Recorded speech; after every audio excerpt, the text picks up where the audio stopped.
révolution. Kémitique sont mes résolutions. Imana donne la solution. Ils ont le gouvernement, ils dirigent le parlement. Chambre d'enregistrement, des mesures anti-nègres, des cordages maçonniques, des malheurs blancs. Kamita serait le paradis si ces petits négroïdes étaient tous anéantis, enfouis, bien profond dans l'Atlantide. Rituel maçonnique, opus Dei. Rituel maçonnique, opus Dei. C'est un des titres que porte le roi en Égypte. Donc, les égyptologues translitèrent ça Nesut Biti. Voilà. Qu'ils traduisent par roi de Haute et de Basse Égypte. Sauf que ça veut rien dire. Typiquement, tu vois, roi de Haute et de Basse Égypte. Ok, mais c'est quoi un roi? C'est quoi la Haute Égypte? C'est quoi la Basse Égypte? Ça veut dire quoi, tu vois? Ça, je vais te montrer. Si je vais sur Wikipédia, par exemple, il y a une slide où il me parle un peu des noms. Attends, je vais la retrouver. Ok. Ils disent que, également connu sous les vocables de le nom de couronnement Nesut-Biti est la dernière des 4 appellations attribuées au pharaon lors de son intronisation. En suivant des sources de la langue grecque, ok, l'expression égyptienne Nesut-Biti a souvent été traduite par roi de Haute et Basse Égypte. Elle semble signifier celui qui appartient au jonc et à l'abeille. Bon, là on a déjà plutôt un début de réponse, tu vois, parce que le hiéroglyphe qui est ici, ils disent que c'est un jonc, tu vois, mais c'est beaucoup plus précis que ça, tu vois. Disons d'abord que c'est une plante, ok? Disons d'abord que c'est une plante. Ensuite, ici, on a l'abeille, bien sûr, ou un animal qui s'apparente à l'abeille.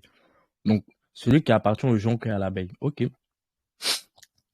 Ils disent que ces symboles, ces signes-là sont les symboles des royaumes de Haute et de Basse Égypte. Bon, déjà là, ça s'affine un peu plus. Donc, on peut considérer que à l'époque, l'Égypte antique, tu vois, était composée de 2 royaumes presque autonomes en fait. Et que le pharaon, c'était le roi de ces 2 royaumes à la fois. Bien que chacun ait son autonomie. C'est comme si t'avais aujourd'hui genre... c'est comme le président des États-Unis, tu vois. Il y a des États indépendants ou le président d'Allemagne. Ouais.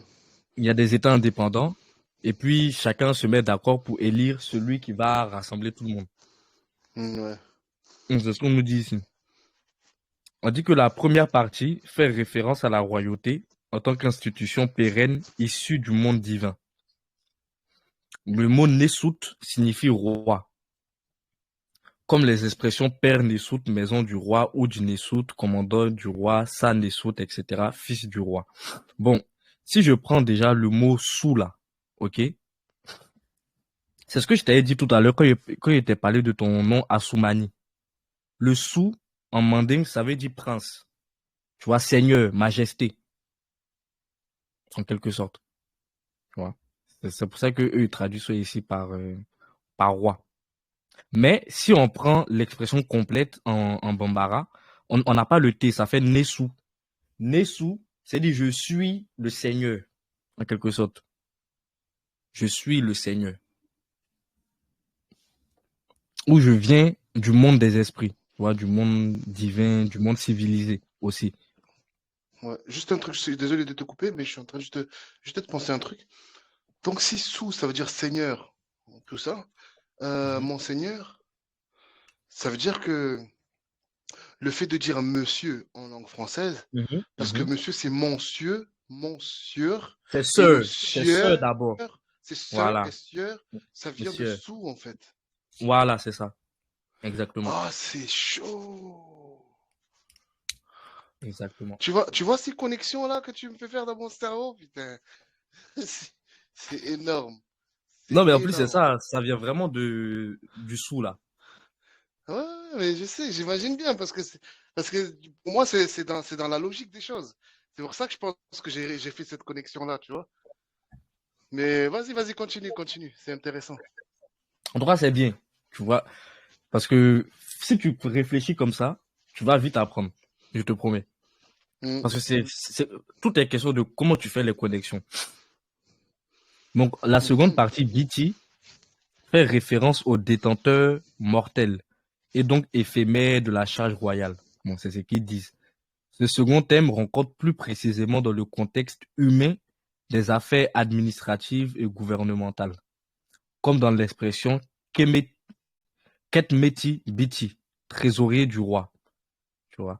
Bon, on nous dit c'est au milieu de la première dynastie, le pharaon Den fait preuve d'innovation en adjoignant la désignation Suti Biti, celui du jonc de l'abeille à sa titulature. Donc c'est vraiment quelque chose de très ancien en fait. Si tu prends cette graphie-là, c'est très complexe parce que il y a un jeu de miroir qui se met dedans. Tu vois, là, on te dit que le sou, ça représente la charge spirituelle du roi et l'abeille, sa charge matérielle, en quelque sorte. Tu vois, un peu comme le pape, qui est maître temporel et intemporel. Mais, tu vois, on voit que ce que ça désigne dans la réalité, c'est l'inverse un peu. Bon, on va analyser la graphie là, ça sera plus clair dans ta tête. Donc, déjà, si je traduis le premier terme là ici en bambara, ok, juste là la plante et ça va faire soumandi. Parce que en copte, par exemple, cette plante là se lit so ou sou. La, lequel attends, je vois pas ta souris en fait. Je suis sur La mon plante, téléphone, du coup, ça. Ok, d'accord. la Ça se plante dit là, sous. Ok. ça se dit sou ou so. Ouais, So ou sou, ça dépend. Donc, ouais. ou ça, etc. C'est un S.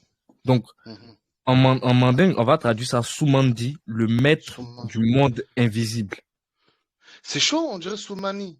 On dirait mon nom. Tu vois, c'est Soumani. pour ça que je t'ai parlé tout à l'heure.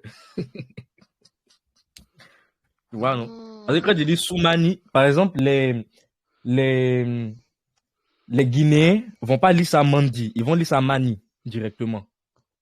Parce que Waouh. en tout cas, les Malinké, entre guillemets, de Guinée, s'appellent Maninga. Moi-même, mon arrière-grand-mère, son nom de clan, c'était Maninga. Mais chez les Maliens, ça devient Mandi ou Mandé, par exemple. Hmm. Donc, Mani, Mané, Mana, Mandi, Manda, c'est le même mot. Oh, bien. C'est le même mot. On peut dire que c'est une désignance soit pour Osiris ou soit pour Seth. Ok. Tu vois. Parce que le sou là, ça se rapporte aussi à la nuit. Tu vois. À la nuit. Et la Ouais. nuit, c'est le domaine de l'initiation. Or, le maître de l'initiation, c'est Seth. L'objet de l'initiation, c'est Osiris, mais le maître de l'initiation, c'est Seth. Je sais pas si ça c'est clair pour toi. Oui, ça veut dire que l'initiateur, c'est Seth, et celui Mhm. qui est initié, c'est Horus. Celui qui est initié, c'est Horus, mais l'initiation en elle-même, c'est Osiris. Ah, Parce donc que quand, l'initiation, juste l'initiation elle-même, ça représente Osiris, quoi. voilà, parce que quand on t'initie, on t'emmène dans le monde d'Osiris, qui symboliquement qui est le Hmm. ventre de ta maman. La nuit, Ouais. le monde des secrets, tout ça et tout. Mais toi, tu représentes Horus en tant que futur initié. Mais le Hmm. maître de ça là, c'est Seth.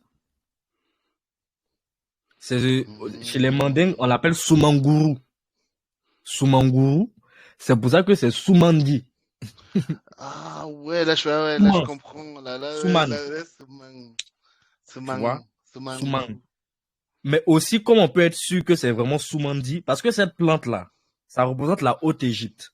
Or, la Haute-Égypte, en mandingue, ça se lit Soso. Cette plante a deux fois, genre Soso, le royaume Soso. Et le Ouais. Soso, c'est le royaume de Soumanguru Kanté. Encore, Ah, Soumanguru, ah. roi de Soso, tu vois, non? Et Ouais. roi, ça veut dire sous aussi. Donc, Ah Soumanguru, ouais, sous y a pas Soso. d'échappatoire, quoi. Non, non, non, non, Y a non. pas d'échappatoire, là. Il n'y a pas. Il n'y a même pas même. Et Mandi, ça veut dire maître aussi. C'est de là même que veut le mot maître. Parce que le D là, Ça peut devenir T, donc Manti. Les égyptologues même, ils traduisent ça par Amenti, par exemple.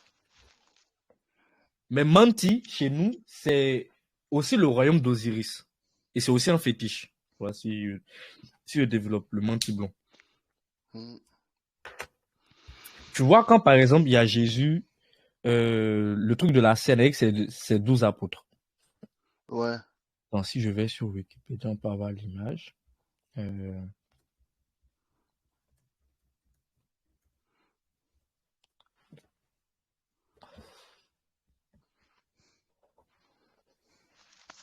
Voilà. En gros, ça, pour les Mandingues, c'est le Manti blanc. Parce que les Mandingues disent que le royaume d'Osiris, tu vois, quand ils veulent représenter le royaume d'Osiris en fétiche, ils font une case, ok, qu'ils appellent le Kama blanc. Bah, voici le texte. Donc, on nous dit, comme tous les peuples du groupe Mandingue dont ils font partie, les Bambara disent qu'avant leur dispersion, tous étaient réunis dans une région que l'on appelle Mandé. C'est l'Afrique centrale, faut savoir, parce que même les ethnologues disent que c'est pas une région réelle qu'ils ont pu situer sur une carte, tu vois. Mais tu peux voir le Mandé de deux manières. Un endroit spirituel et un endroit physique. Si c'est l'endroit physique, comme il a on va dire la même description que le spirituel. On nous dit c'est l'endroit où on était tous réunis avant de se disperser. À l'échelle spirituelle, ça a quelque chose qui va se rapporter au Noun. Donc au domaine d'Osiris, tout simplement. C'est là-bas qu'on initie. Mais dans le domaine réel, c'est l'Afrique centrale, parce que c'est là-bas que la race humaine est née.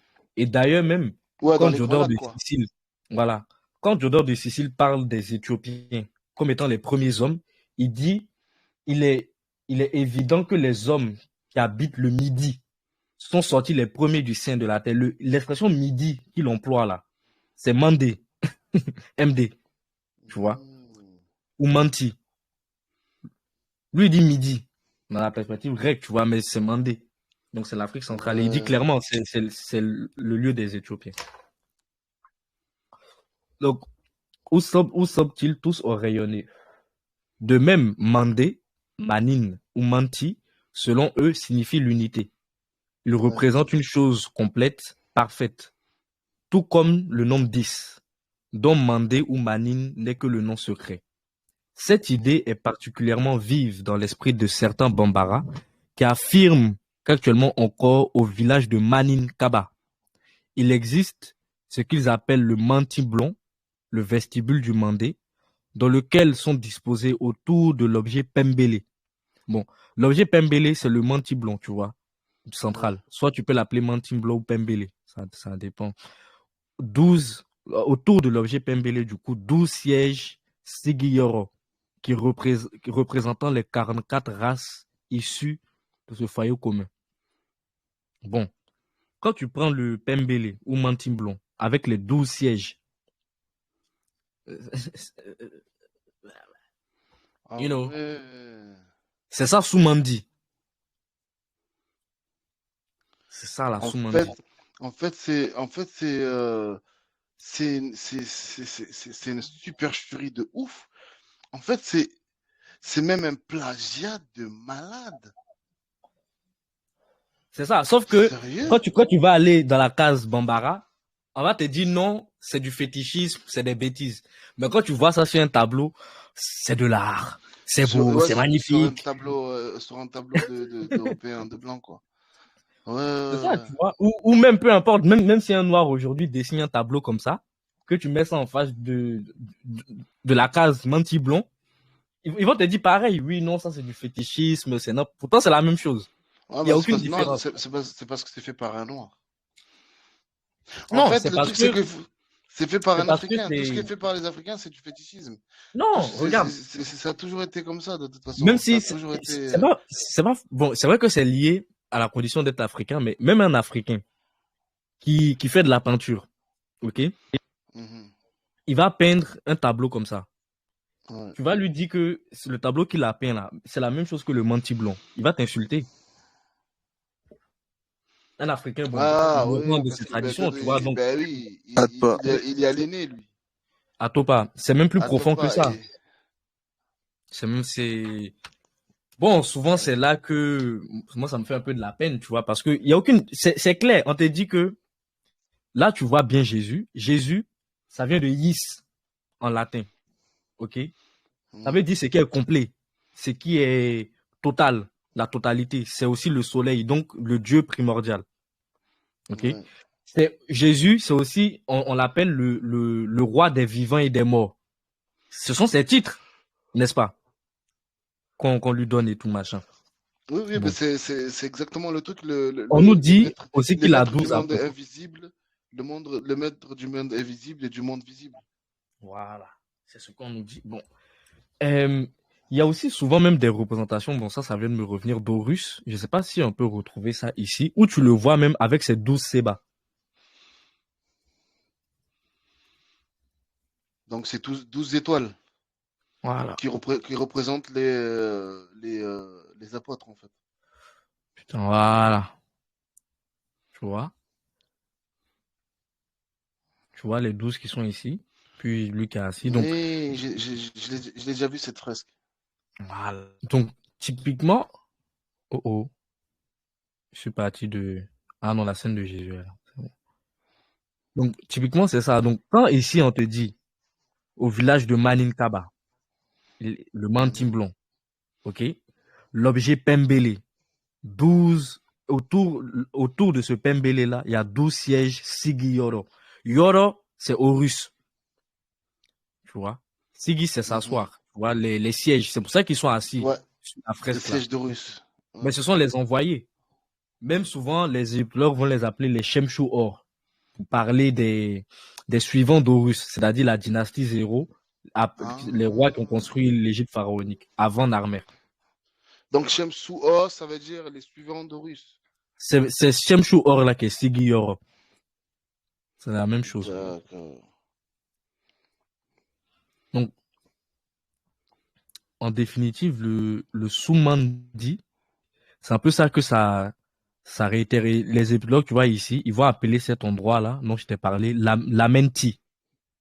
On dit l'Ouest, l'Occident, la nécropole, donc le séjour des morts, des ancêtres.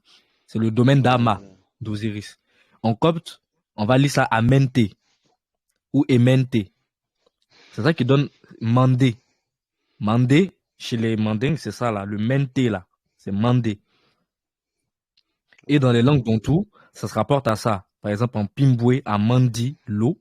En Swahili, Maji, l'eau. Ah oui, on dit Maji. Maji. Non, il faut dire Maji. Maji. Ok, ouais, Maji. Maji, c'est l'eau. Effectivement, ouais. Et c'est ça aussi après qui donne le mage, le magicien. Parce que tout ça là, c'est la chimie, hein, c'est l'alchimie. C'est ce qui se passe ici aussi. Parce que quand on te dit que le Pembele et les 12 Siyoro représentent les 44 races issues du foyer commun. Pourquoi tu passes d'une race à 44? C'est qu'il y a eu des mutations. Ok? Mais ces mutations-là sont d'ordre chimique. Même quand tu prends tes molécules, tes cellules, ton ADN, c'est de la chimie. L'eau, c'est une image, en fait, en Afrique. Quand on te parle de l'eau, du mélange d'eau, c'est une image. Même quand tu fais de la chimie, tu mélanges des liquides. Tu mélanges des... Voilà. C'est ça. Typiquement. Et voilà, on te dit, même les Mandingues même te disent que non seulement c'est le nom secret de 10, mais c'est le symbole numérique de Pharaon, maître de l'eau. Pharaon, c'est Osiris. C'est son nom chez nous. C'est en quelle langue, Pharaon? C'est en Mandingue. Tous les Mandingues appellent, soit ils vont l'appeler Pharaon, Fori, Farah, Fari, cette racine-là. Ouais, vous connaissez l'humoriste qui s'appelle Fari? C'est un Cap-Verdien d'ailleurs. Ouais. Oui, je le connais bien, il est bon lui. Ouais, il est bon. D'ailleurs, je me pose la question, est-ce qu'il s'appelle réellement Fari? Est-ce que il s'est donné ce nom pour le nom de scène? Ou est-ce que ses parents étaient au courant de quelque chose qui l'ont nommé comme ça, l'ont nommé Fari? Tu vois? Non, peut-être tout simplement c'est leur nom. Parce que Fari, c'est un prénom aussi, ou un nom de famille. Par C'est vrai. exemple, moi, l'ancêtre de la famille maternelle de ma maman, il l'appelle Vafori. Et ils disent que c'est lui qui les a emmenés de Tombouctou jusqu'en Côte d'Ivoire. C'est Osiris, en fait. Parce que c'est, quand même, tu prends les Égyptiens, ils disent, nous, on est une colonie de l'Éthiopie qui était conduite par Osiris. Donc, on appelle ça un archétype. Tu vois, c'est quelque chose qui se répète. Tous Ouais. les peuples africains vont te dire qu'on a été conduit par Osiris, mais ils vont l'appeler à, à leur manière, parce qu'Osiris, c'est plutôt grec, cette terminaison-là. Ok. En fait, il y a beaucoup de symboliques qu'il faut connaître parce que c'est ce qui nous permet de comprendre un petit peu les choses, en fait, finalement. Si on ne connaît pas les symboliques, tu vois, mais c'est intéressant, c'est intéressant. Donc, ça, c'était pour le premier thème. Si on prend le deuxième terme, le nom de l'abeille. Bon, en copte, je crois que c'est Bouti, ou Bouti, un truc comme ça. Ouais, c'est Mais ça. j'ai pas voulu amener la chose de cette manière-là, parce que ça allait nous conduire sur un autre terme. Le terme approprié ici, si on veut rester dans l'orthodoxie, c'est Congo. Parce que c'est le nom de l'abeille ou de la mouche. D'ailleurs, même le nom, voilà, c'est le nom, plutôt Biti, en copte, c'est le nom du miel. C'est pas l'abeille, c'est le miel. Le nom de la mouche, de l'abeille, c'est FBT. Or, F, c'est la mouche. Donc, mouche à miel. C'est le nom même de l'abeille dans les Ah, langues africaines, tu vois. Donc, Kongo ou Kungi, ça désigne la mouche, le miel et donc l'abeille aussi. Congo, Kungi, Kong, Kung, cette racine-là. Kong, c'est la. Voilà. Mais le terme total d'ici, c'est Congo Tigi. C'est aussi un des titres d'Horus. C'est pour ça que les en tout cas, ça, c'est, on va dire, une bonne interprétation qu'ils ont fait. Quand ils disent que ce titre-là désigne à la fois la fonction spirituelle du roi et sa fonction matérielle. Parce que Horus, c'est le monde visible, le monde organisé. Et les Bambara l'appellent Congo Tigi ou Congo Tigi. C'est ça qui est ici là. Le maître du monde visible. Donc, quand on dit que Jésus est le maître du monde visible et invisible, roi des vivants et des morts, ça vient de cette ça vient de titulature ça, ouais. pharaonique. Soumandi Congo Tigi. Ah, ça, j'ai repris ici. Donc, voilà, le maître des deux terres. Parce que ces deux mondes-là sont vécus comme deux royaumes. C'est pour ça que en Égypte, il y avait deux gros royaumes, on va dire, qui formaient qu'un. Hmm. Donc, du coup, ça, c'est mon nom. Mien, Kansé, Keita. Le mien, c'est ça qui est ici, là. Tu vois. Kansé, c'est ça qui est là. Et Keita, c'est lui qui est là. Donc, si on rentre toujours plus en profondeur dans la graphie, on va voir que cette plante-là, ça ne représente pas vraiment un jonc. Ça représente plutôt le coton. Parce que quand on prend un de ces homophones, on a cette graphie-là, ok, juste le déterminatif qui a changé. Là, on a mis une sorte de pelote. Donc, cette pelote-là, il traduit ça par bissous. Bissous, c'est un des noms du coton. Donc, on va juste chercher le nom du coton dans les langues africaines pour savoir ce sous-là, ça se rapporte à quoi. Déjà ici, j'indique que l'expression Nesut Biti peut aussi signifier le maître du village et de la brousse. C'est là que tu vas voir que ce symbole-là est très complexe et qu'il y a un jeu de miroir qui se fait à chaque fois qu'on essaie de traduire ou d'interpréter. Parce que tout à l'heure, si on revient ici, c'est le Soumandi va être le maître du monde invisible et Congo Tigui le maître du monde visible. Il faut bien retenir cette disposition-là. Bon. Ici, moi, il était dit que ça veut dire maître du village et maître de la brousse. Tu vois que là, déjà, ça paraît bizarre. Comment est-ce que le maître du monde invisible peut être le maître du village où les gens vivent? Et le maître du monde visible va être le monde de la brousse où les gens ne vivent pas. On va continuer, tu vas mieux comprendre. Ici, j'indique on va dire en quelque sorte un peu les 7 familles, grosso modo, tu vois, qui forment le Djouma de Keïta. T'as les Diarra, les Konaté, les Sissoko, les Koulibaly, les Kamara, Kanissi, Tunkara. C'est pas que eux, mais c'est les 7 principales, parce que 7, c'est le chiffre d'Horus.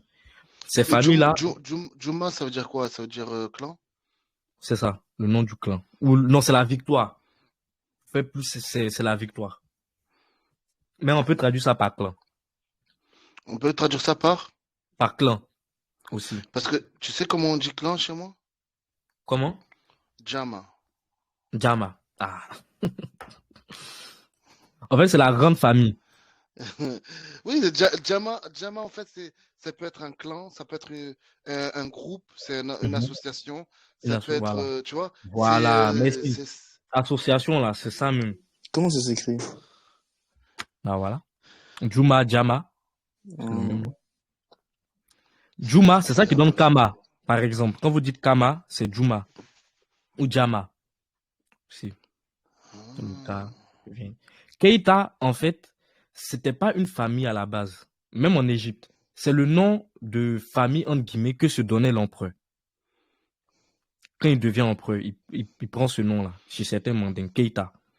Mais c'est un ensemble de familles qui ont droit à s'appeler comme ça. Par exemple, les 3 familles les plus importantes dans le Djouma de Keïta, c'est les Kamara, les Kanissi et les Tunkara. Par exemple, les pharaons de la 18e dynastie, certains portaient ce nom, la Kamara. Et dans la 9e, ouais, c'est ça, la 9e ou 10e dynastie, certains portaient ce nom, la Kanissi. C'est le nom même de leur ville, d'où ils viennent, que les Grecs vont appeler Hérakléonpolis. Voilà, Kanissi. Mais, comme j'ai dit, ça, c'est les 7 principales. Mais il y a d'autres familles qui peuvent aussi s'appeler Keïta.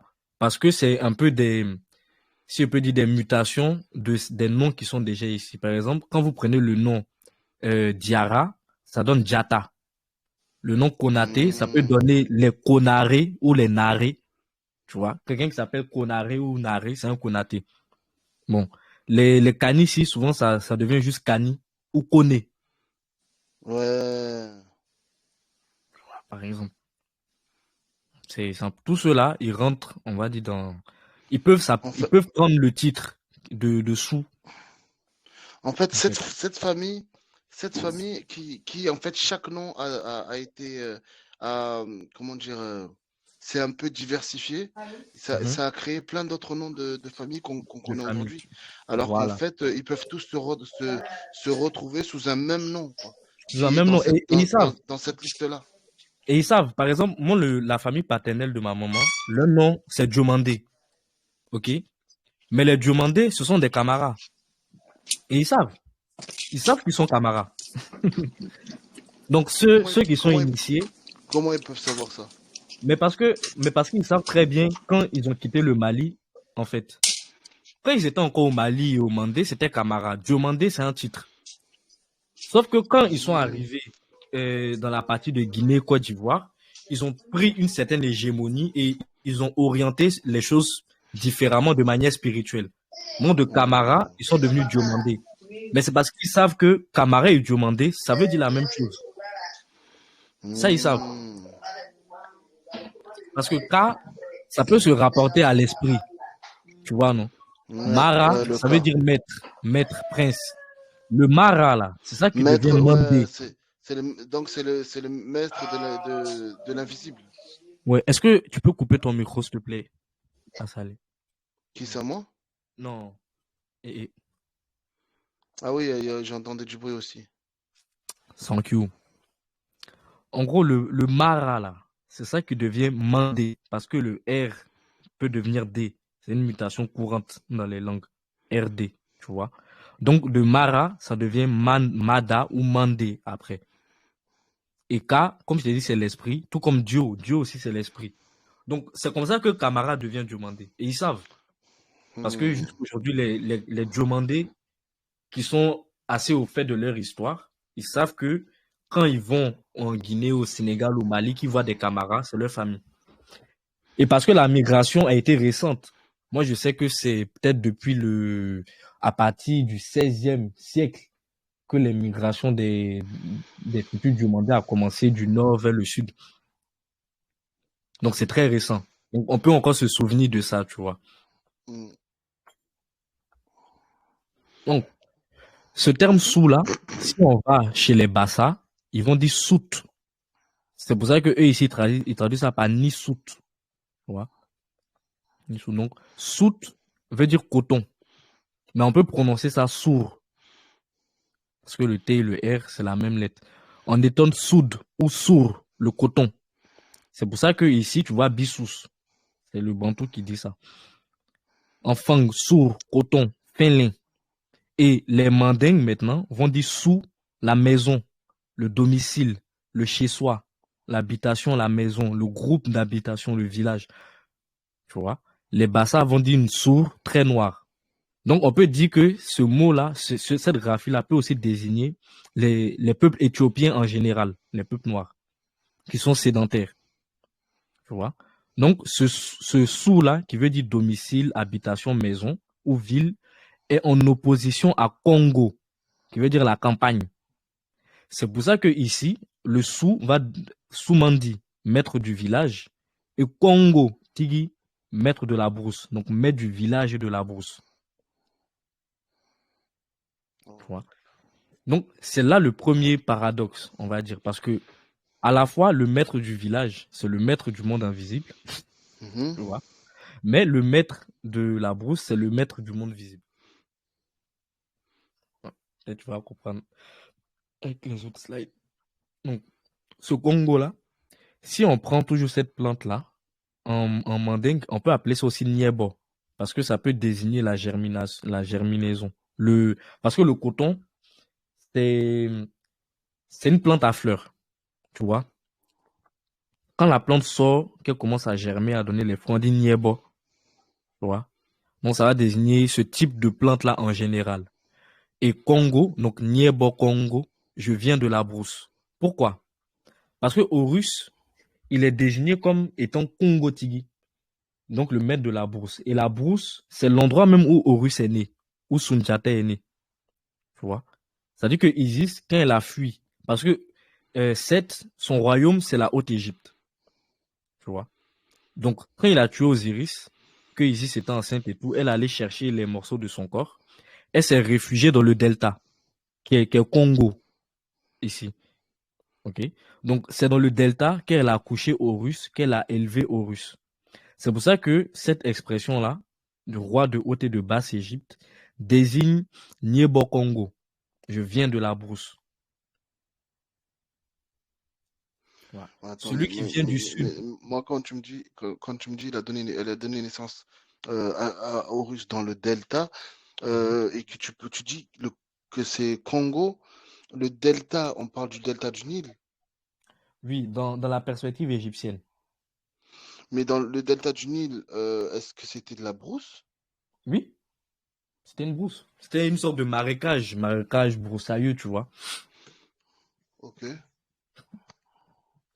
Aujourd'hui, c'est urbanisé, donc non, parce que si on te prend des anciennes représentations du delta, c'est là-bas que les Égyptiens allaient faire la chasse, avant même de créer des habitations là-bas. Hmm. Ils allaient chasser. Et Congo, c'est le lieu de la chasse, la brousse. C'est là-bas on va faire la chasse. C'est là-bas aussi souvent qu'on va faire l'agriculture. Euh, attends, putain, il est où? Safari. Il est là. Euh,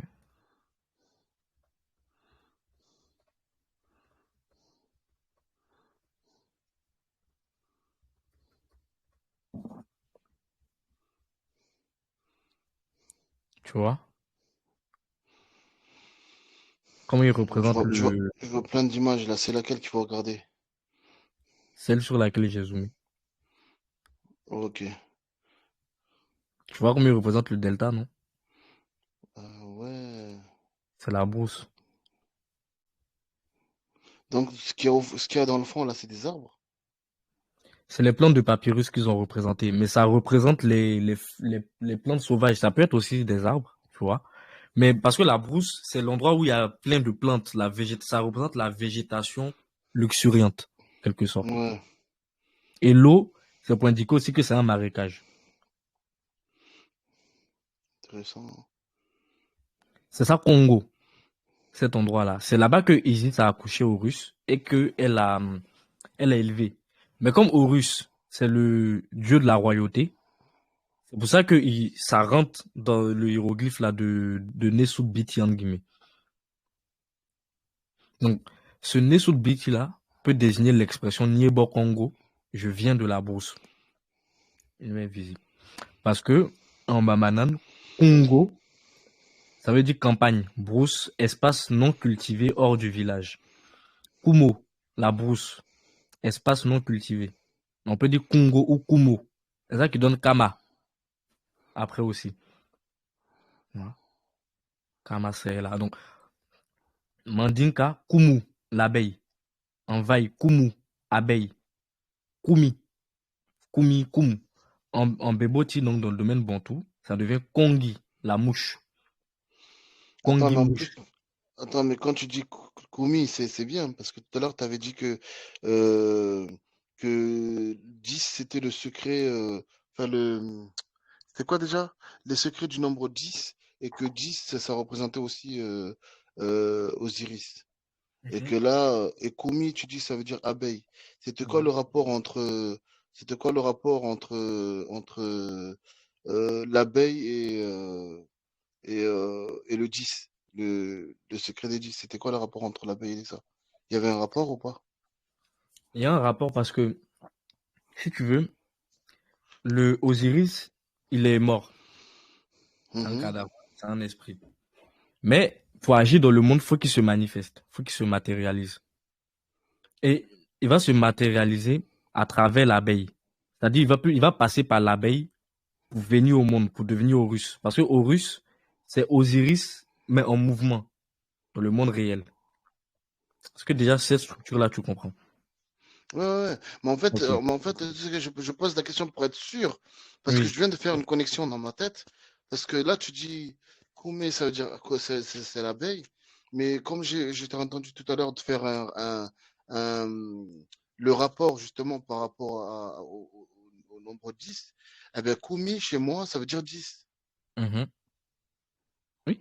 tu vois? Oui. Donc, un, l'unité. Et Ouais. Horus, son nom aussi, c'est Kélé. Kélé, ça veut dire un. Un unique. Hmm. Le soleil, en quelque sorte. Mais pourquoi? Parce que déjà, les abeilles vivent dans la brousse, normalement. Ouais. Tu vois, tout ça et tout. L'abeille a un mode de reproduction qu'on appelle la parthénogénèse, qui consiste, on va dire, à faire un enfant sans être mougou. Je sais pas comment il peut expliquer ça de manière simple. C'est-à-dire l'immaculée conception. Voilà. Mhm, mhm. Sans avoir de rapport sexuel, tu peux avoir un enfant, tu vois. Ouais. Les abeilles se développent comme ça. Or, c'est comme ça que Horus est né. Tu veux dire, Osiris, c'est la reine donne naissance à de nouvelles abeilles sans être mougou, quoi. voilà, elle est vierge, en Ouais. fait. Voilà. Le concept de virginité, c'est ça. C'est pas une femme qui n'a pas connu d'enfant. Non. C'est un concept scientifique et philosophique. Parce que Osiris, c'est une idée, c'est l'esprit. Quand il s'imprègne dans la matrice doit être vierge.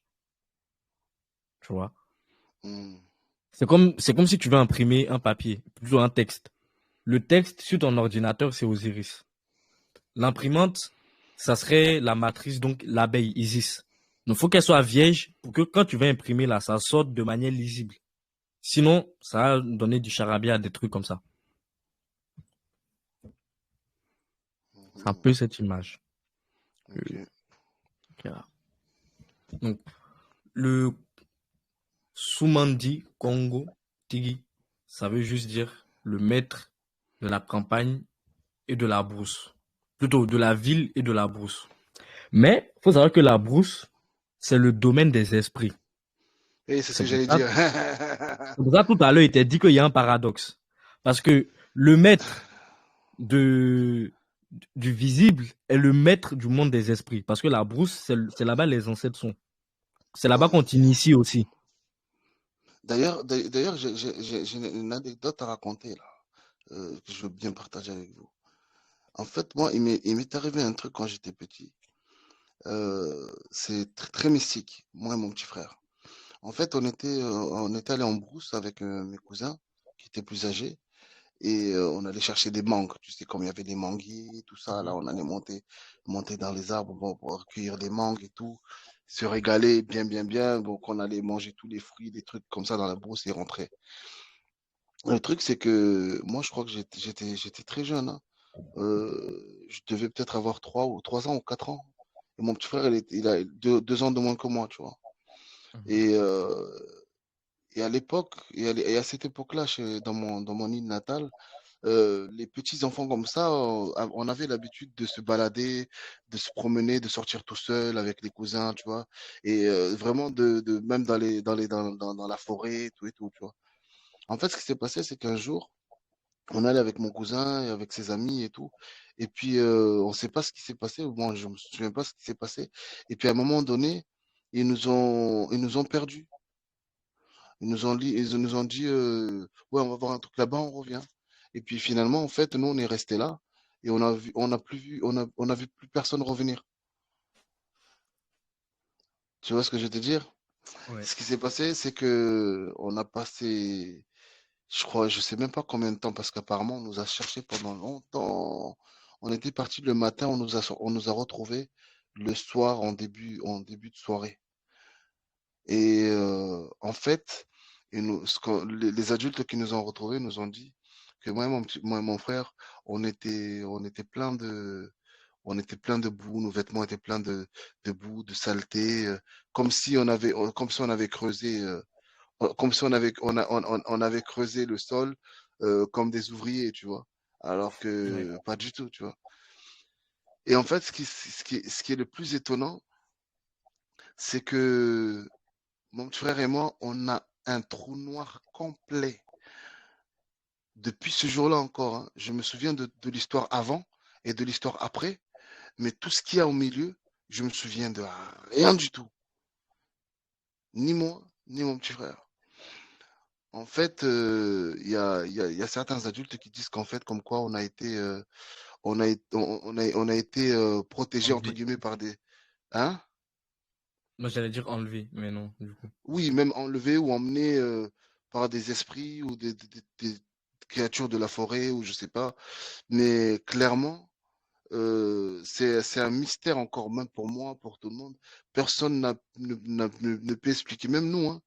On peut même pas expliquer. On a un trou noir complet de ce qui s'est passé entre le moment où mes cousins sont partis et le moment où on nous a retrouvés. Tiens. Donc, quand tu me parles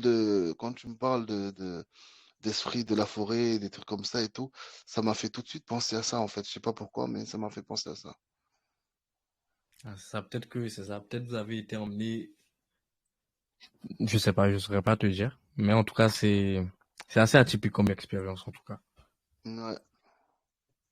Mais je pense que oui, ça doit peut-être s'expliquer par ça. Parce que la brousse, généralement, c'est l'endroit vraiment des esprits. Moi, son histoire, elle me fait Mm. penser à la série Avatar, là, enfin, le live action qu'ils ont fait là. Il y a Le... Avatar, live action Ouais. qu'ils ont fait sur Avatar. Ah oui, Bah, le film avec des vrais personnages, là. ouais, c'est ça. Genre, Ouais. bah, ils ont fait une série là. Et en fait, il y a un épisode où il y a Aang et les deux autres là, Ouais, Katara ouais, et et truc, là. Non, pas Zuko, j'oublie son nom, là, l'autre là. Et ouais, en fait, ils sont à la forêt et je sais pas, en fait, ils s'évanouissent et ils vont dans genre le monde des esprits, mais genre dans la forêt. Mhm. Et après, Ouais. ils finissent par revenir. Je sais pas si c'est ça. Ouais, ouais, ouais, ouais. Ouais, ouais, ouais, ouais, ouais. Je vois ce que tu veux dire.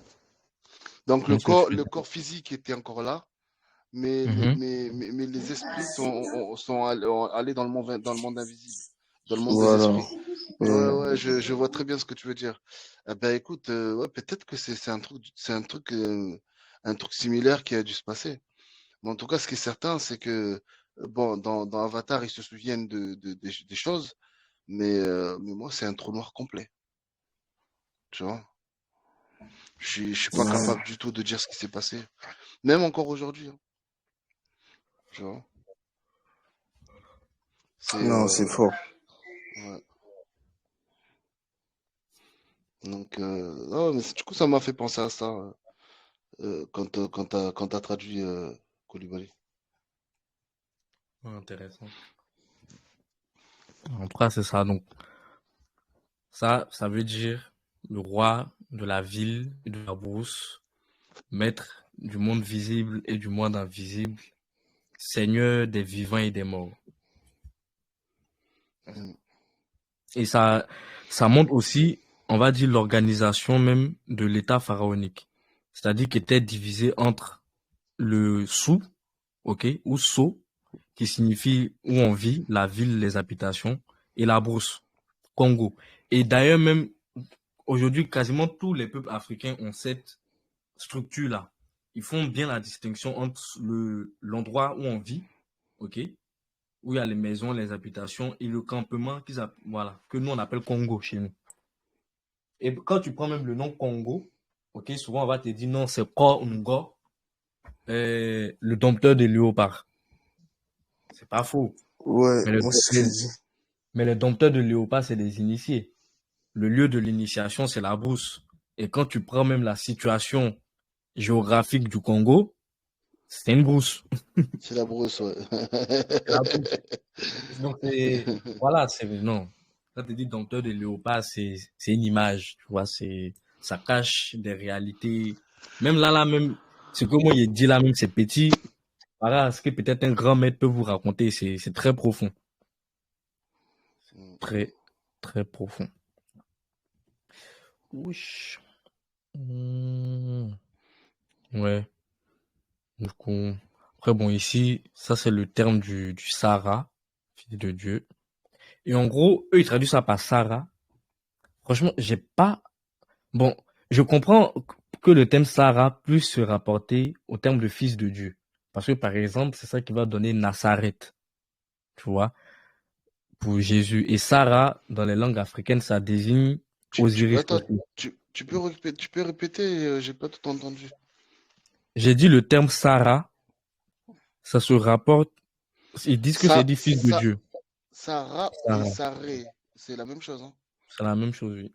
Ok, Sarah Saré, ou Saré. Sarah, ça dépend. Ouais. Souvent même, ils disent Sarah, Ouais. au nom de Et Sarah. donc, ouais, c'est vrai que ça ressemble à Saré. Voilà, Nazareth. C'est ça qui donne même le nom Nazareth. Parce que ça, dans les langues africaines, Nasara, Nasiri, Séré, ça désigne Osiris dans la perspective de l'ancêtre sacrifié, en quelque sorte.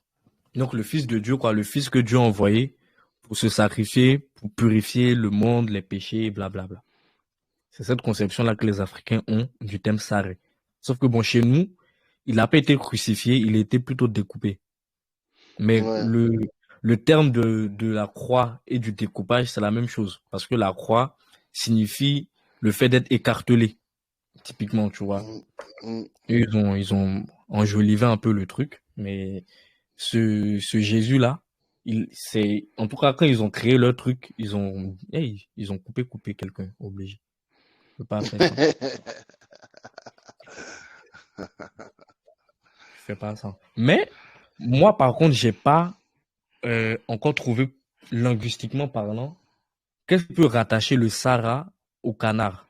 Parce que bon, ça, je comprends, parce que c'est le signe Kara. Donc de Kara, tu passes à Sarah.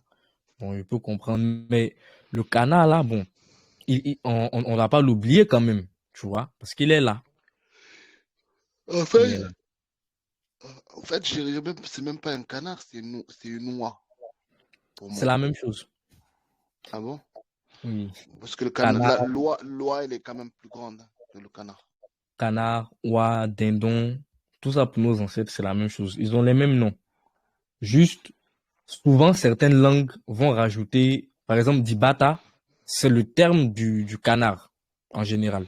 Mhm. Maintenant, il y a Bakala. On précise pour dire que c'est une. En fait, non, les gallinacés.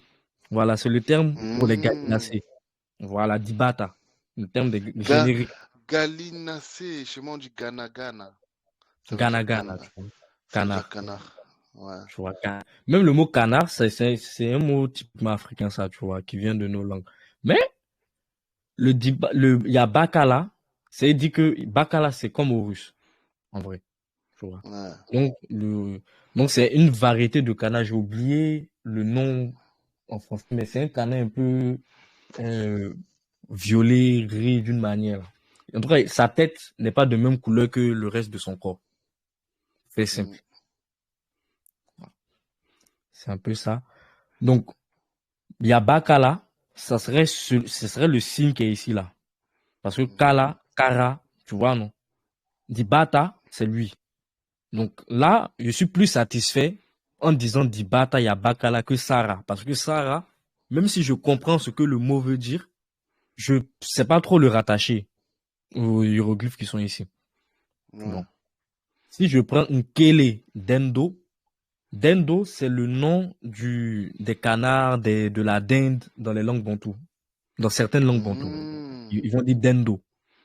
Tu vois? Mais en manding, Den, c'est l'enfant, le fils. Mhm. Den ou la fille. Nkele, c'est le soleil. Ou le Kara, parce que Kara, Kala devient Kele. Tu vois? Mhm. Voilà. Coucou, amour. Il nous entend, mais comme il est dans le bus là, en train de voyager, pour aller dans le sud, il peut pas trop parler. Mais il t'entend. Aïe. Maintenant, ici, Tontigi. Tontigi, c'est le nom du canard dans les langues africaines. Pardon, dans les langues, en Bambara. Tout ça, c'est des langues africaines. En Bambara, un des noms du canard, c'est Tontigi. OK? Mais les nobles, le noble aussi, se dit Tontigi. Mhm. Donc, je suis plus satisfait de lire. Parce que le noble, le premier noble, c'est le fils de Dieu. Tu vois, le fils du soleil. Je suis plus à l'aise. Mais ton, lui-même, c'est le cercle qui est ici, là. Parce qu'on peut appeler ça ton. Parce que ton, ça signifie l'assemblée, la coopérative, l'ensemble des initiés. Ça veut aussi dire le soleil dans certaines langues. Ten, liten, tuna, atuna, tu vois. Ouais. Tontigi. Donc, je suis plus à l'aise parce que quand je dis Tontigi, à la fois c'est le canard, à la fois c'est le soleil et à la fois c'est le noble, le fils de Dieu, etc. Donc, c'est un peu comme ça si tu veux que souvent on déchiffre les hiéroglyphes. C'est que, par exemple, là, je sais qu'il y a le canard qui est là, mais je sais que le canard ou l'oie, si tu veux, qu'ils ont dessiné, il est jamais seul. Il représente pas lui seul l'animal. Il représente un groupe d'animaux en fait. Donc, faut que j'identifie déjà quels sont les animaux qui ressemblent au canard ou qui peuvent rentrer dans son groupe. Une fois que c'est fait, je cherche, vu que je connais aussi ce symbole-là, le kara, ce que ça signifie, je sais aussi que ce symbole-là, il peut devenir folo. Folo qui signifie le premier, le noble, etc. C'est folo qui donne fils. Tu vois. Ou Bon, figlio, tu vois, non. C'est de là que ça vient. Bon, une fois follow. que j'ai fait ça là, Ça a peut-être donné follower. ceux qui suivent, ouais, Nos ancêtres, ouais, nos ancêtres, ils ont inventé les termes des réseaux sociaux déjà. mais oui.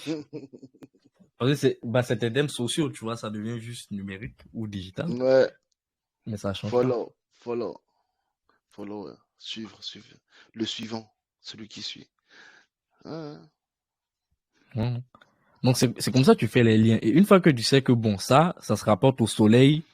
Le soleil, c'est Dieu, c'est la noblesse, c'est Horus, c'est blablabla. Bon, tu cherches comment le lier avec le canard. Quand j'ai vu ça, par exemple, je crois que c'était soit en Lingala ou en Kikongo. Ce Dibata Yabakala là. Bon, Dibata, je sais que, bon, ça peut se rapporter à la grandeur. Par exemple, Diba, dans certaines langues, c'est le soleil. Tu vois. Bata, comment on peut dire ça? Bata, ça dépend. Il y a plusieurs significations. Ça peut être le monde, ça peut être l'enfant aussi, dans, dans certains cas, tu vois. Bakala, ça direct, quand il a vu Bakala, là, il a dit non, c'est ça. Parce que Dibata, si c'est les gallinacés, Bakala, dans certaines langues bantou, c'est le faucon. Or, le faucon, c'est l'emblème d'Horus. Donc, tu sais déjà, directement. Tontigi, on dit que c'est le canard. Mais on dit aussi que c'est le noble. Or, ton, ça, tu vois, c'est le cercle. Tu vois, donc, tu vois déjà le truc, Mm. en quelque sorte. Mais si on veut vraiment, genre, en manding, si un manding veut lire ça même, il va dire Kele Dendo. Parce que Kele, c'est le signe qui est là. Dendo, c'est ça. Parce que le scribe, c'est que ça, je pense que c'est un scribe malinqué qui parlait des langues bantoues qui a écrit ça. Pourquoi?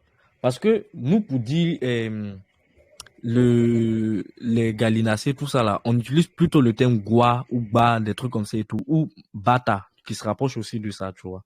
Mais le scribe là, il sait que dans les langues de mes jumeaux là, pour dire cet animal, on dit dendo, tu vois. Mais moi, Mhm. dans ma langue dendo, ça veut dire l'enfant, le fils. Et quel est le soleil? Donc il a dessiné le canard. Fils du Et je sais soleil. que le canard est le symbole des nobles, Hmm. vu que Quel est Tontigi, Dendo? tu vois. Ouais, là c'est clair. Là c'est clair que tu peux pas lire ces hiéroglyphes avec un paradigme européen, avec des langues européennes, parce que Non. sinon ça c'est pas possible de traduire Mais clairement tu le passes truc. à côté de tout, en fait. Tu passes à côté Ouais, de tout. c'est un truc de ouf quoi. Donc ça veut dire que C'est un toutes les appauvrissement. traductions, la plupart des traductions qui ont été faites par les Européens en fait ce sont biaisées C'est parce que très biaisé.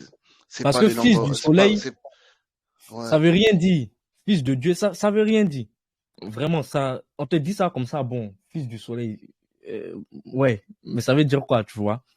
Mais quand tu traduis quand tu lis avec les langues africaines, c'est précis. Bon, Dibata Yabakala, ça, je maîtrise moins, parce que ça, c'est plus bon tout, mais Agwagwakala, Gwagwa Ugba, c'est la famille, en fait. C'est la terre. Donc, le chef de terre. Et ça, si tu vois.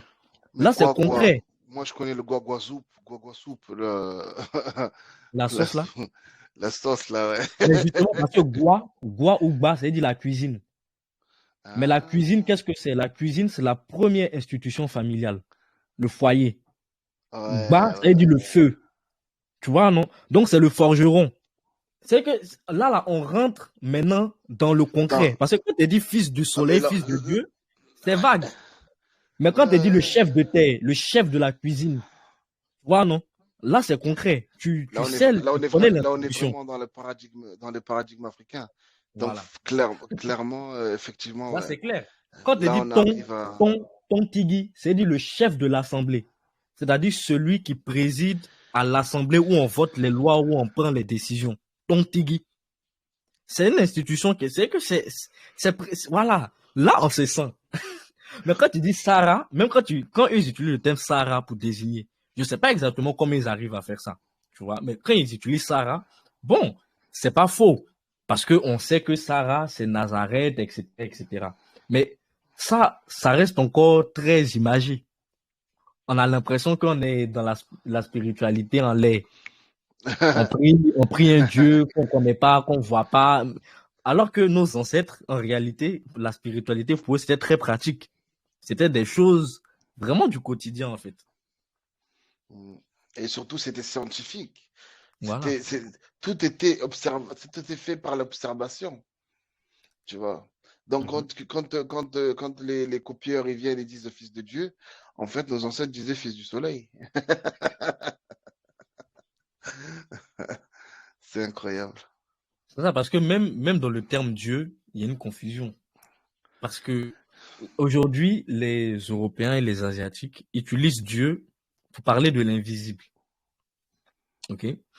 Dans Ouais. les langues africaines, et même dans la perspective des Grecs anciens, tout ça, Dieu, c'est pas l'invisible.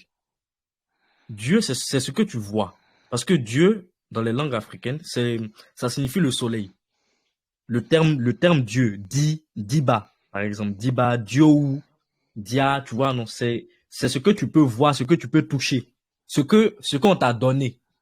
Voilà, c'est pour ça que ça désigne le Fils, Jésus. Parce que Jésus, c'est celui qui était envoyé. Si tu veux voir le Père, on dit va voir le Fils. Parce que le Père est invisible. C'est pas lui Dieu. Dieu, c'est le fétiche. Parce que le fétiche, c'est par exemple l'oiseau qui vole. Pourquoi? Parce qu'il est l'image. Le terme Dieu là, ou dit, ça veut dire l'image aussi.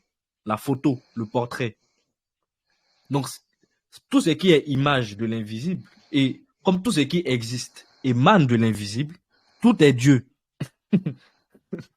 Oui, c'est pour ça qu'ils ont cette impression de polythéiste. Parce que eux-mêmes, ils ont même pas compris le terme. Mais dit, c'est un, c'est l'unique. Donc, la diversité émane toujours de l'unité. Quand les Mandingues veulent appeler ce que eux ils appellent Dieu aujourd'hui, qu'ils traduisent par entité invisible et tout suprême, on dit Ama ou Imana, tu vois. Ouais. Et eux ils disent Amin. En fait, eux ils ont renversé les choses, tu vois. Wow. Donc, Amin, c'est si on dit Dieu dans le sens moderne, c'est Amin ou Amon en fait, celui qui est invisible, qu'on ne voit Oui, pas. c'est ce qui a donné aussi Amen. Voilà, Amen. Ils disent Amen. C'est le nom du vrai Dieu, entre guillemets. Parce que Dieu, c'est à l'origine, et même si on prend l'orthodoxie même du terme, ça veut dire ce qui est visible, ce que tu vois, ce qui est sensible. Or, Mm. Dieu, d'après eux, on le voit pas. On ne le voit pas, on le touche pas, etc. On ne l'entend pas. Donc, c'est Amen.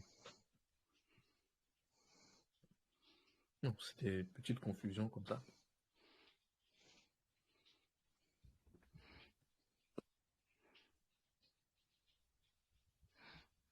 Hmm. On peut s'arrêter là. En tout cas, ça a Hmm. été très instructif, hein, comme toujours. Mais m'attendons pour ça. Otep, Bamba. Waouh, Ouais. il y a beaucoup de choses qu'on apprend. Hein. Oh là là là là. Je pense que maintenant tu comprends pourquoi est-ce que je Ouais. ne peux pas vraiment vous apprendre les signes en tant que tel. Mm. Ouais. Je comprends maintenant pourquoi il fallait des scribes. Et que c'était les scribes qui maîtrisaient le truc de hiéroglyphes et tout. Parce qu'en fait, en vrai, il y a tout ça de connaissances Oui.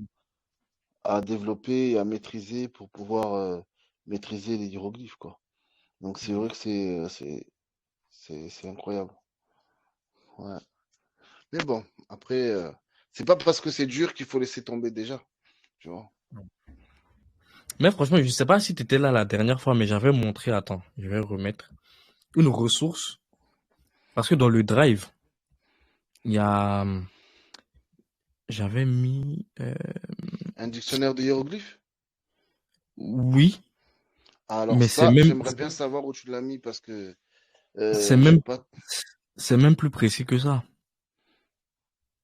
Alors C'est j'aimerais même, bien. Linguistique peut-être ou voilà. un peu En gros, tu plus. viens dans le dossier humanité classique.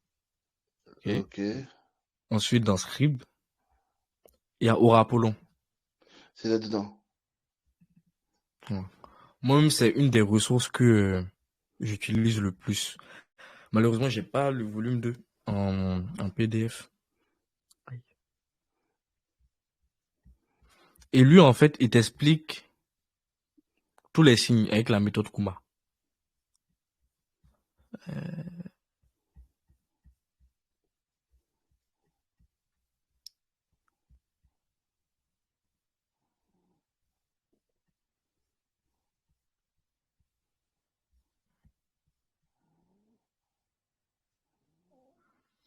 Hmm. Ah, putain, il est chiant.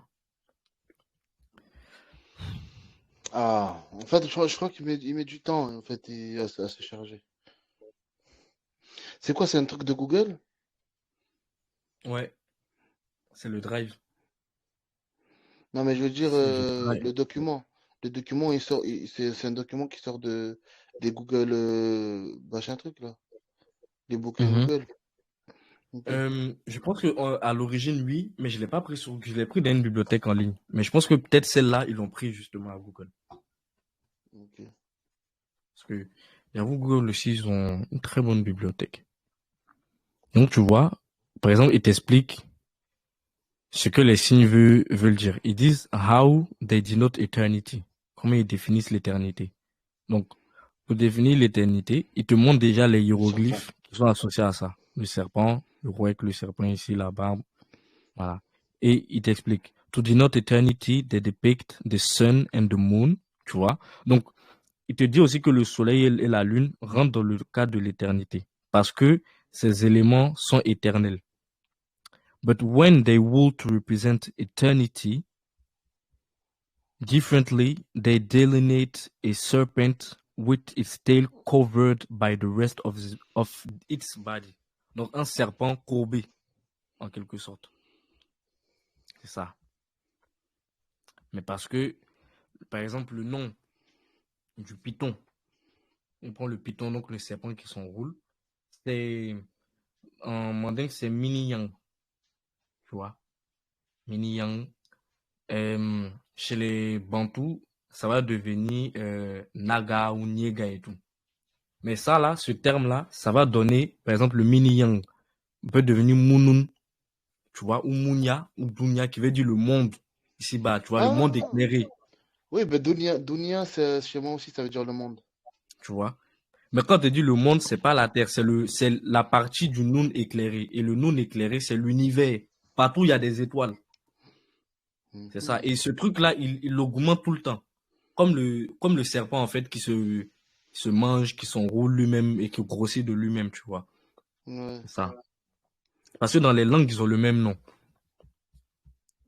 Et même le roi, par exemple, le mini-yang, là, ça donne mana ou mansa, qui veut dire le roi. OK? Comme Mani Congo, Mani, le roi. Mais Mani, la Mani, c'est dit la pierre. La pierre, c'est le matériau de l'éternité, c'est qui dure, ça veut aussi dire c'est qui est stable. Tu vois? Qui Mhm. dure. D'où, c'est pour ça qu'il dit ça, en fait. Tu vois? Comme il veut représenter l'univers, encore un serpent. Comme il représente l'année, il te met ça. Ça, c'est comme une palme. La palme, souvent, c'est Lumpu ou Lumbu. Mais Lumbu, Lumbi, dans les langues bantoues, c'est le nom du jour, de la semaine, de l'année. En copte même, ils disent Rampi, pour dire l'année aussi. Ouais. Donc, c'est ça. Je lui ça. Donc, ouais, soit tu tapes au Apollon ou tu vas dans Humanité classique, Scribe, aussi au Apollon. Ok. Intéressant. Ben, au moins, on pourra feuilleter. Il y a combien de pages dans celui-là que t'as ouvert? Je sais plus. On a beaucoup en tout cas. Beaucoup, beaucoup.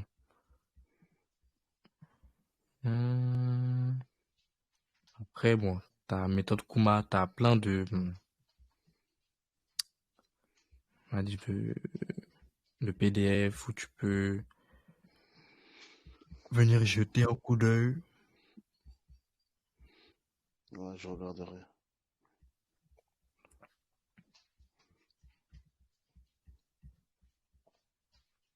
That's it.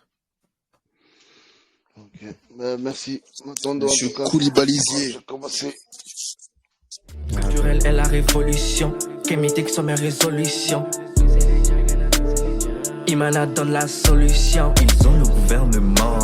Ils dirigent le parlement. Chambre d'enregistrement. Des mesures anti-nègres. Des cordages maçonniques. Des malheurs blancs. Kamita serait le paradis. Si ces petits négroïdes étaient tous anéantis. Enfouis. Bien profond dans l'Atlantide.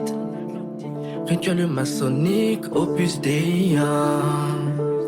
Rituel maçonnique, opus Dei, non.